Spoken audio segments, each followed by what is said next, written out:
The Realty Debate with Manisha Natarajan, powered by Reliance Home Finance. Hello and welcome everyone to this 2016 Outlook debate on and from Amchi, Mumbai. The range and complexity of this market really fascinates everyone, including me. A region where just 28% of total housing stock falls under apartments and the rest is mired in controversies of slum rehabilitation, redevelopment policies, etc., makes this market for an exciting debate anytime and every time. But MMR also has had its fair share of positive developments and encouraging news in the recent past. To recap all of this and predict the year ahead, we are today joined by Baman Irani, right here on my left, Chairman and MD of Rustam Ji. Also with me, Dhaval Ajmera, Director Ajmera Realty, Ashutosh Limai, Head Research, and Reese JLL. Gentlemen, thank you very much for joining me. I think there's lots to talk about today, but I'm going to set the ball rolling with Baman. Baman, on 3rd January, you got an ease of doing business announcement, and yesterday you got RERA. So put this all together for me and tell me, what does this mean for Mumbai's real estate? I think, Manisha, for the longest time, we, the real estate fraternity, has been saying that there are ways to kind of improve the provisions or improve the supply in the market. And towards that, ease of doing business was something that we've been interacting with the government. And finally, it took a very dynamic chief minister and a fantastically committed municipal commissioner to kind of announce it to the people.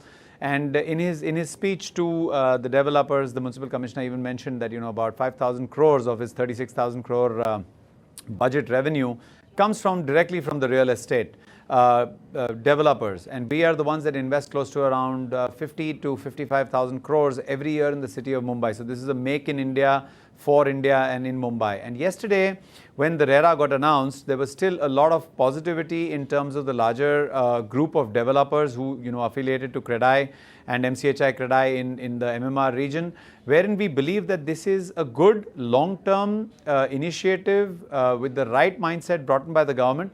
Of course, there are a whole lot of issues into how the implementation will take place. And over here, there's a word of caution that it's always darkest before dawn with the kind of implementation strategy that comes into play and the other issues that are plaguing or long been a plague in our industry. You might see a dwindling of supply coming into the Mumbai market. And over here, this could be counterproductive because then you'll have prices going up. Okay.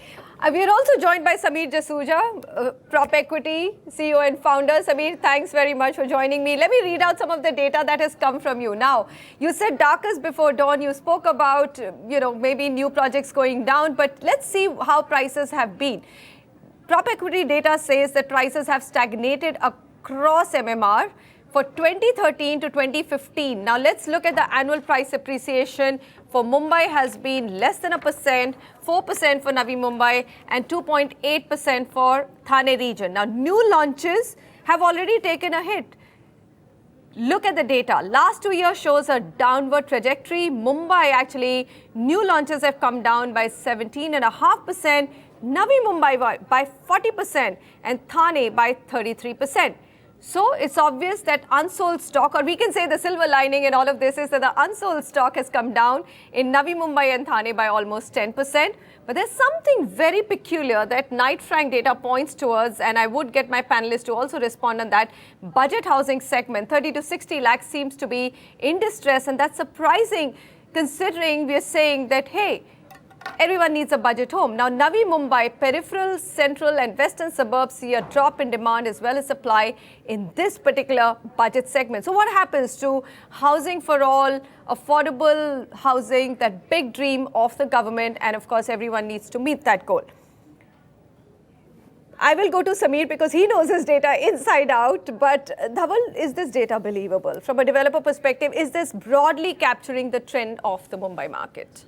I think, this data, I don't know how much, but I feel still the market is quite good for that kind of segment today in 30 to 60 lakh. Obviously, budget segment, something's not off, but I think it's mostly Navi Mumbai and Thane. For Mumbai, you won't even be able to. to actually get a home at 60 lakhs in Mumbai today. It is just next to impossible. So, but even in Thane and Navi Mumbai, this kind of homes would definitely go very, very fast, and then it is in a big demand. So I definitely feel that this is, the budget at this price would be very, very, the price. What about the rest of the data that we've just discussed in terms of price stagnation, which is obvious to everybody? Is that surprising? Don't you think now, and this is a really important question, and I'm going to throw it to Ashutosh because it's difficult to pin down any developer on this point, and it's not fair to pin them down. Ashutosh, I've heard this, that Mumbai, there's so much pent-up demand that if you reduce the prices just a tad bit, sales happen. Is that true? Absolutely, Manisha. And I think while all markets are price sensitive, Mumbai shows even higher price sensitivity. And our data shows that last year, 2015, sales improved by as much as 23%. And that's because there was competitive pricing going into the market. And we saw that while prices were stagnant, new launches were offered very, very competitive rates, and people did respond by buying more. So yes, a little bit of price adjustments, and you have demand coming back into the market. And we did see some important launches also last year, which were aligned with what the market demands in terms of configuration, in terms of the apartment area, in terms of location, having the right kind of infrastructure. So I think last year was good for Mumbai compared to 2014. And yes, when we have a little bit of price sensitivity and alignment, sales do pick up, and it did pick up last year. Okay. Sameer, would you accept and agree that Mumbai, Navi Mumbai and Thane, if you really look at price appreciation trends and see that you've got actually very, very flat trends everywhere, this essentially, if you compare it to inflation, is actually literally a price depreciation already. And across the table, developers are offering reasonably good discount. How much more do you think prices can come down? Do you think that, now is the time for Mumbai market to pick up? Manisha, actually, I was speaking at another conference just yesterday, and I was looking at the data between 2014 and 2015. What I found over there was that the good news is that the markets have started to stabilize. That means really the year 2015 was as bad, or as, I can't say as good, as bad as 2014. And absorption drops will not be any more further than what they have already been. On price appreciation front, I definitely see a flattish trend continuing. The primary reason being because the demand-supply mismatch is there in the market. The prices have shot up a bit too much compared to the affordability of those prices. Where you're seeing cheap properties, there is no social infrastructure really there. So when we talk about affordable housing having suffered, there is also one very big reason is that the developments that are happening with respect to affordable housing, because land being so expensive in MMR region, are where social infrastructure is just not there, livability is just not there. So that's why affordable housing is taking a beating. That was to your first point. I definitely see a flat trend for the next 1 to 2 years at least. Yes, give or take, certain micro markets where there is a complete demand-supply mismatch, where demand is much more in prime areas of Mumbai, you could see prices inching up. But Thane and Navi Mumbai have got a substantial amount of supply even now, and you see the new launches coming down. The primary reason for that is that no new sales are really happening. So Baman, sum it all up for us. So 1 to 2 years, would you accept and agree that, look, prices may not recover, but sales velocity will recover? Manisha, I've been saying this time and again, I don't think we should really look at the price point. We should look at where the market is most buoyant, right? But the problem is when it comes to Mumbai, everyone starts the discussion with the price point. Let me put this in perspective. Thane, you can get a home all the way from 5,500 rupees going up to about 14,500 rupees. Now that's really a wide range in about, say, a 4-kilometer kind of radius or 4.5-kilometer radius, right? My point is, what one should look at is, where is it that the development is really moving to? What is the kind of good development one is getting? It has been identified that homes need to be made available at a particular price point. developers are learning from all the past issues that have taken place and now are providing the right-sized homes. Like Ashutosh mentioned out here, the size and the configuration of homes have been changed. People are moving more and more towards financial schemes, making it easier for a consumer to buy a home. There are protracted payment terms being given, and at the same point of time, a developer is going and giving out better and better stock in terms of amenities, in terms of timelines. Now, all this is actually good news for the home buyer. Now, I don't know why this constant investor mentality continues to lurk in most of my home buyers, that they want to buy in at cheapest, but the day they buy, they want to sound most intelligent because the next day the rates will go high. If that is going to be continuously the trend, there's going to be more and more pressure on them, and they're never going to get the home of their dreams. It is our a continuous effort with the government, wherein we've been saying it's not only the land rates that are high, but all the premiums that are paid by a developer are consistently being increased year on year. Case in point is the ready reckoner rate. This year also we've made an appeal to the Maharashtra government, and we are very hopeful that before the 31st of March, they will pay heed to the fact that by increasing the ready reckoner rate, when shows like this are continuously mentioning that rates aren't really going up and actually they're going down, or there's a pressure on pricing, by increasing the ready reckoner rate, you'd immediately increase the rates of home buyers by almost 15%, 10 to 15%. That's really not in the right direction. So again, through your channel, I'd make a plea. Okay, we shall put a hotline straight away to Mr. Fadnavis's office, and hopefully that will get announced. No, I totally accept that there's absolutely no logic when there's such a slowdown to actually recalibrate ready reckoner rates. I think I'm totally on board with you on that front. Let me then come to a couple of other policies which the Maharashtra government has announced. So, Baman spoke about the ease of doing business, 3rd January, that came actually as a big positive for the industry. Now, there are other things which are at the heart of some of the policies in Mumbai. Slum rehabilitation, which directly affects and involves 5.25 million people. About half of Mumbai's total population of about 12.5 million continues to live in slums.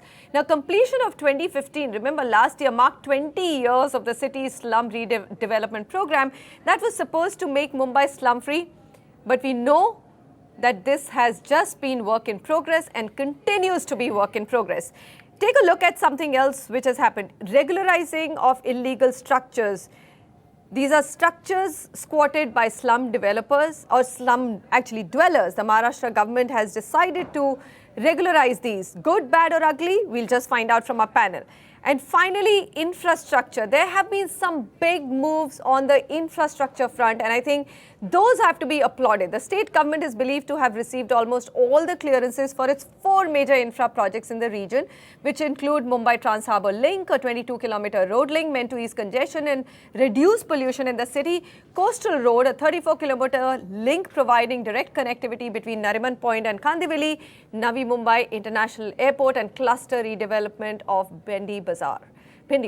So some of these things are happening, and very ambitious target of 2019.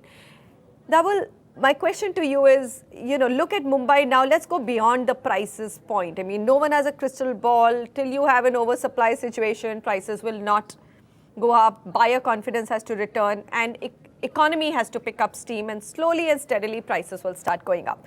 If you look at now Mumbai's future, what are the pain points, and where do you think are the biggest obstructions for a developer today? So I think the biggest pain points today I feel for Mumbai is that, as you rightly said, these infrastructures which really comes up and it happens, I think it eases out the travel congestion in Mumbai to a greater extent. And if this happens, I mean, the commute to every city, I mean, if you just take a small example of metros which have started from Andheri to Ghatkopar, that has reduced travel time from more than about 45 minutes to an hour. So these kind of infrastructure definitely helps in the city of Mumbai. And for us as developers, it helps, for a buyer to take a decision to, buy a home where, such infrastructure available, because today, every Mumbaikar or every person in Mumbai spends at least 4 to 5 hours traveling in and around the city. Infrastructure is critical. That's. I mean, I don't know whether 2019 will it happen, Baman? 2019, any of these, do you think? By the way the announcements are taking place and the political resolve, I'm certain it will happen. And we've seen this happen in Delhi, Manisha, when the metro was being built. It got built in record time, under cost, just because the political powers really wanted them. And I think a lot depends on this government's future appointment as a government again on the basis of all the promises that they've made, and they've made quite a few. And if all of those come through, Manisha, I'm telling you, Mumbai is a city you might relocate to actually. Ashutosh, do you feel that there's some kind of serious commitment to upgrading Mumbai's infrastructure?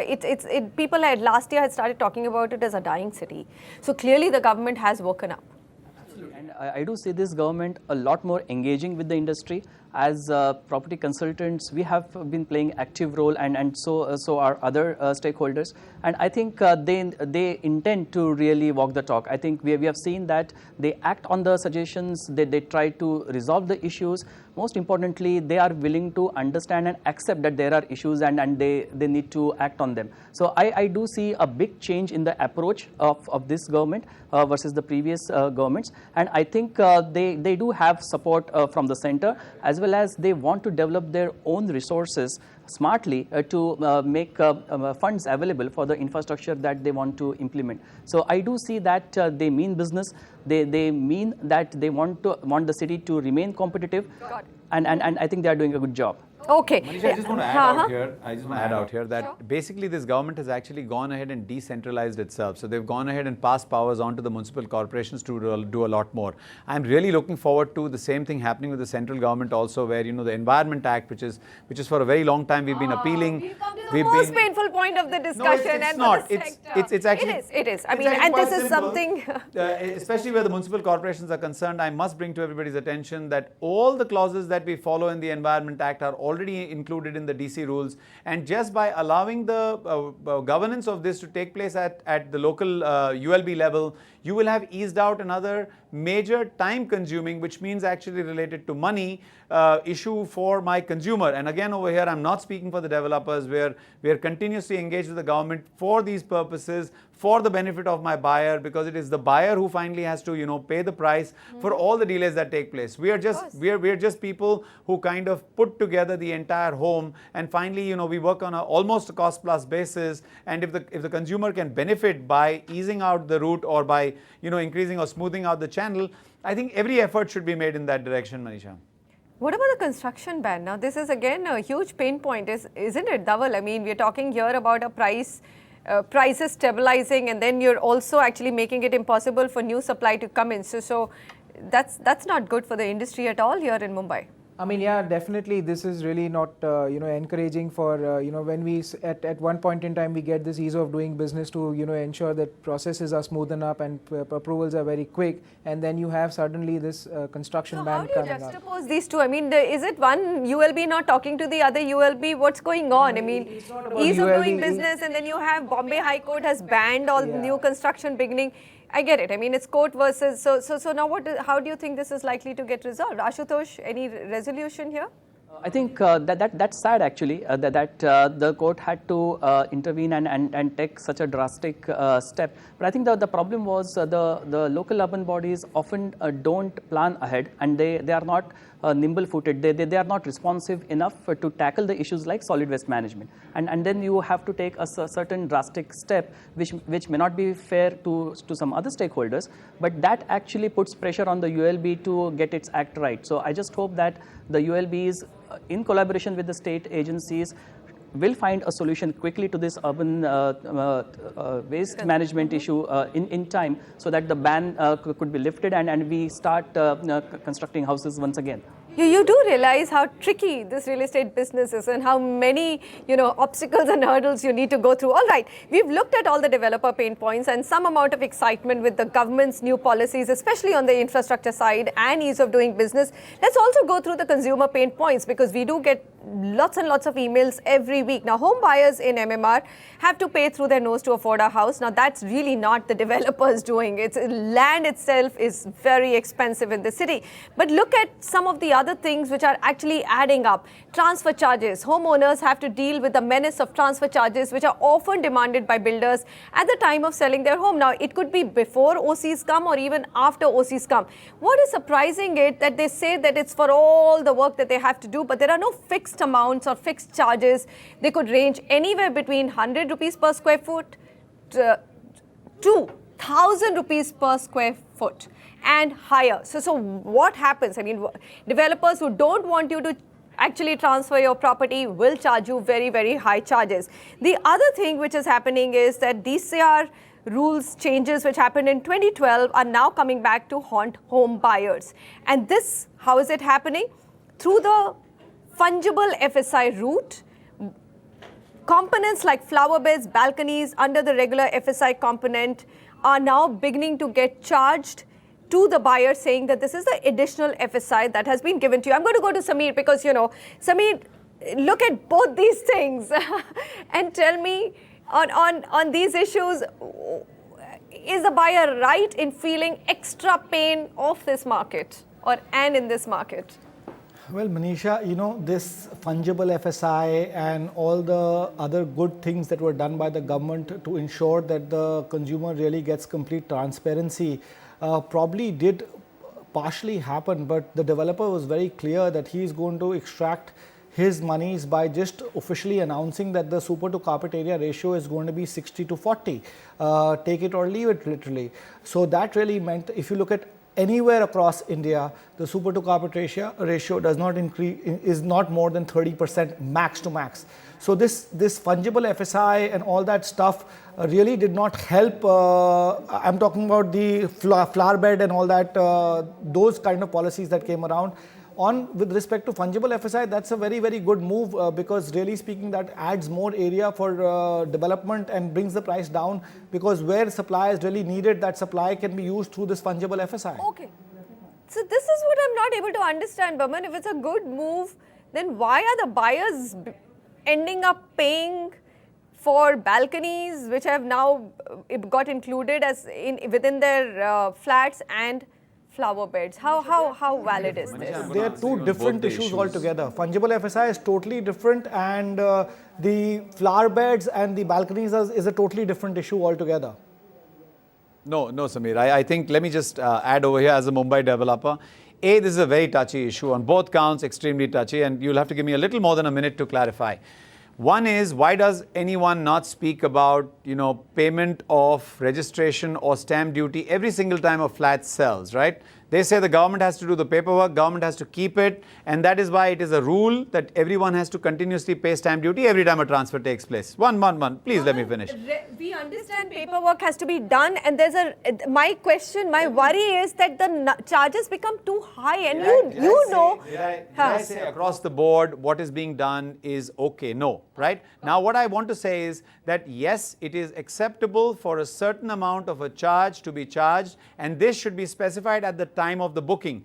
Every single rule of the government states transparency is important, okay? All companies that get listed on an NSE or BSE are only told to be transparent. We developers continually, we at CREDAI and MCHI CREDAI continuously tell our members that please be as transparent as possible to your buyers. They should know on day one what are the charges being incurred. Otherwise, you can go after car manufacturers, you can go after everybody, because these additional charges, everyone has started mentioning, and Manisha, you'll be surprised, but Mumbai developers usually have a chart that they give you on day one that would tell you down to almost the last decimal point how much you're supposed to pay, except for any additional government charges that come along the way, which were not existent as of today. I think it's only fair that when a government charge comes along, it should be charged extra.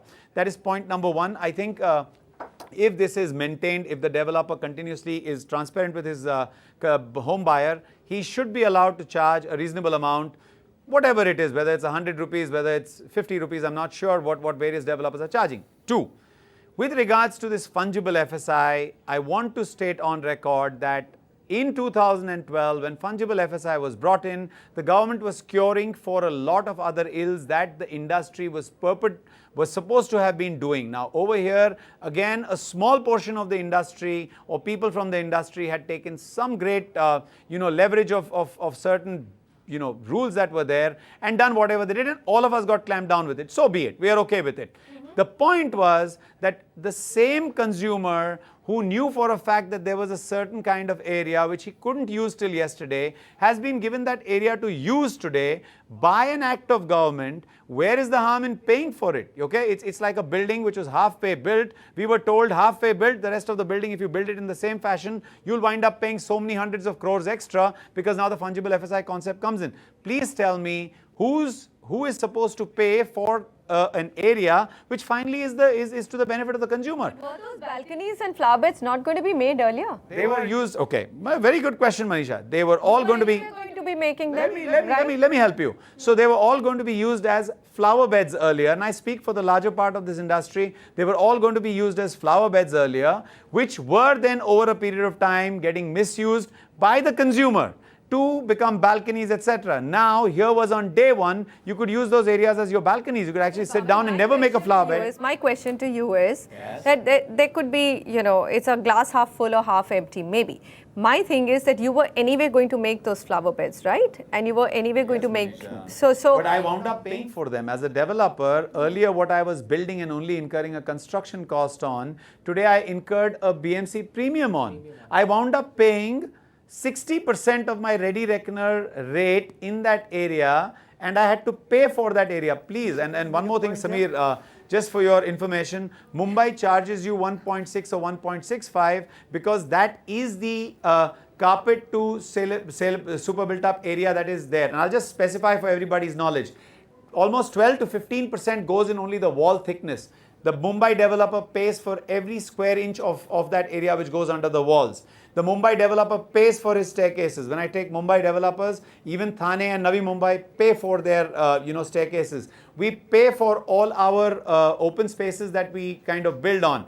Every single area that does not fit into certain guidelines, you wind up paying in terms of FSI, you wind up paying in terms of premiums. Please tell me, why won't these be chargeable? And here, Manisha, I want to state that every developer is transparent enough to say that this is your rate on the carpet area. From day one, you know what you're purchasing. It's just that the public was used to a particular unit of measure called super built up area that got created in the last 15 years. For which reason, even today you tell a consumer, we're charging you X amount by carpet, they say that's fine, but how much does it turn out to be in super built up? That's just a unit of measure that he's also informed about. It's the same as whether saying it in square feet or square meters. We are forced to say square meters by the act, but then we have to inform our customers as to how much the area is in square feet because they think in square feet. Fair enough. We're going to come back. I think we need a little bit more debate and discussion on this. We've heard Baman, we've heard Samir. Ashutosh also must have a point of view. We're looking at Mumbai's real estate, some of the pain points of the consumer. We've just discussed, we've heard on the fungible FSI, or at least the balconies and other areas which are coming into a customer's home. Does he need to pay for them or does he not need to pay for them? We'll keep this going because it's an important point when you look at Mumbai market. It's a big consumer pain point. We'll be back in just a moment.